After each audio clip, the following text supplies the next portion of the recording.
market value fast begin.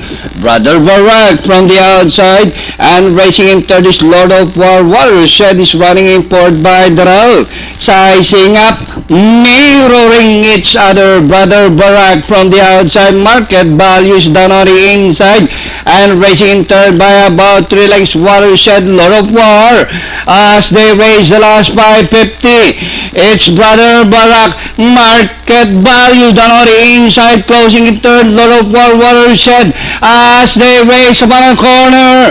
Brother Barak, market value, Lord of War, Watershed as they race the last 250. Brother market value grabs the lead. Lord of War on the outside. Market value, Lord of War to take the lead.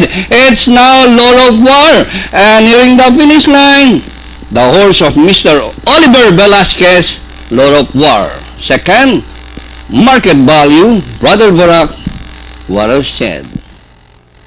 Kita nyo naman ang naganap na